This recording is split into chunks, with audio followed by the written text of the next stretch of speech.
Very good morning, students. So last time we are starting that modern periodic table. Okay, modern periodic table. So in this we discussed that it is depend upon the atomic number. Okay, so in this we are discussing trends also, in which we are discussing valency and atomic size. Okay, so remember that when we are going down the group, okay, so atomic sizes increases, down the group increases, and when we are moving left to right, then the atomic size decreases. Clear? So next property we have is metallic and non-metallic properties. Okay, so now what is metallic and non-metallic property? That means some elements are metals and you know that non-metals. Okay, so if we can see the metals like sodium, magnesium, okay, if we are moving from left to right, okay, from sodium, magnesium to other metals, sorry, like sulfur, chlorine, okay, so you know that these are the metals, sodium and magnesium are metal, and when we are moving from left to right, from sodium, magnesium to next sulfur and chlorine, so these are the non-metals. Okay, what is this? These are non-metal and these are metal. Okay, so these are non-metal. Okay, so in the middle of that sodium, magnesium and sulfur, silicon, there is the element sulfur, not sulfur, element silicon. This silicon now is not a metal, not a non-metal. What is this? It is a semi-metal. Okay, as we already discussed in chapter number 3rd, semi-metal, or we can say it metalloid, if you remember. So what is metalloid?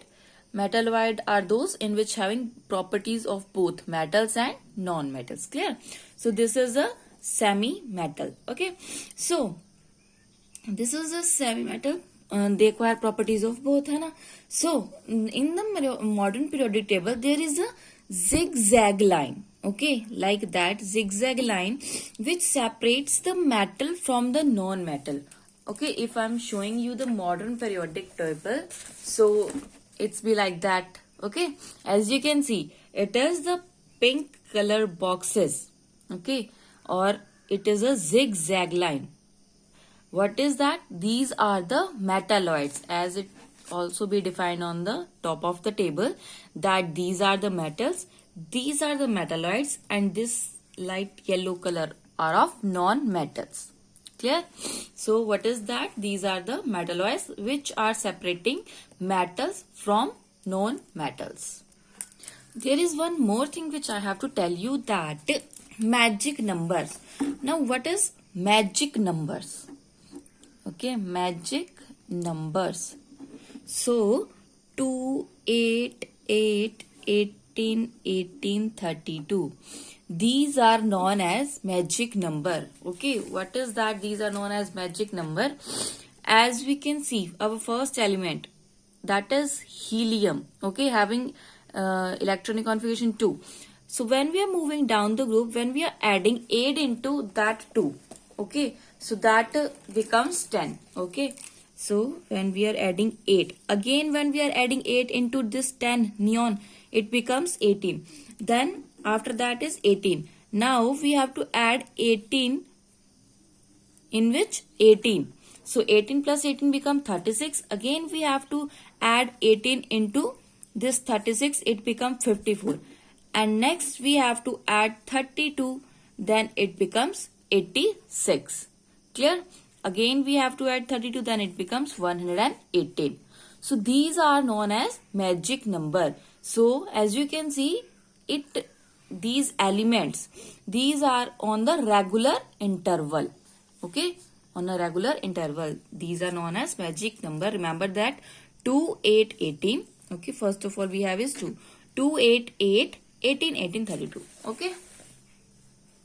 Now let's come to the topic. What we are discussing, that semi-metals are placed like in a zigzag and it separates from the metal and to the non-metals. Clear? So next we have is, now as we studied in chapter number 3rd, that the metal. What are metals? Metals are those who tend to lose electron, okay, while forming a bond. What metal do? It will lose electron, and these metals are what they are? These are electropositive in nature. Clear? When they loses electron, what it become? It become positive. Okay. So now if we want to discuss their character, so as we know that effective nuclear charge, okay, when we are moving like left to right, so the effective nuclear charge is increases. Okay, what is this? Effective nuclear charge. It is increases when we are moving, we can say that along the period. Okay, so tendency to lose the electron is decreases. Okay, tendency to lose the electron is decreases across the period. Okay, but when we are talking about down the group, when we are moving down the group, okay, from top to bottom, so effective nuclear charge is decreases down the group. Effective nuclear charge decreases. What does it mean? That the outermost electron, if we suppose that this is the nucleus and outermost electron are here, okay, so outermost electron are far away from the nucleus, so it is easy to lose that electron, so it may be lose electron easily. Okay, when we are moving down the group, effective nuclear charge decreases, so it will lose electron easily. Clear? So hence we can say that when we are moving down the group, metallic character is increases or decreases? Metallic character is increases, because we are saying in the starting that what is metal? Which lose electron. Okay, so I am saying that when we are going down the group, so electron is loses easily, because we know that size of the atomic size of the element is increases down the group. Atomic size is increases, that means electron lies far away from the nucleus, so that means it is easy to remove it. Okay, so that is why metallic character down the group is increases, but when we are moving along the period, then it is decreases. Clear? And remember that as we are seeing, metals are electropositive, non-metals are electronegative. Electronegative. Clear? Why these are electronegative? Because these are gaining, or we can say accept electrons. Okay, as we are saying that metal loses electron, it gain electron, that is why it become negative. Okay, so next there is one thing which you have to know, that nature of oxides. Okay, if we are talking about oxides of metal, okay, that means if we have metal oxide, okay, so these are basic in nature, just to remember that point. And non-metals, or we can say oxides of non-metals, are acidic in nature. Okay, these are the general things which you must have to know. So metal oxide basic, and these are acidic in nature. Okay, so with this your chapter number 5 is completed.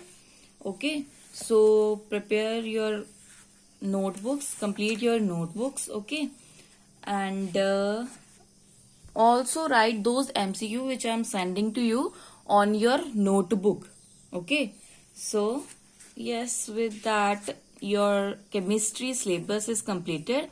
There are question answers which is left, which I am sending you, okay, in the PDF form.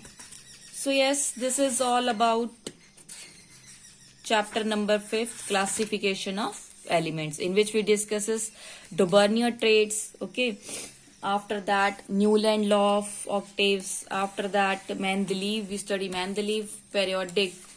Okay, then its limitation, then we have modern, which we are using nowadays, modern periodic table. We are following this table right now, which is we like that. Okay, 18 groups, 7 periods we have. Clear? So next we are discussing its trends, how atomic size is vary, valency is vary, and next metallic and non-metallic character varies. Okay, so remember these small things. With this chapter is completed. So yes, that's all for today. Thank you.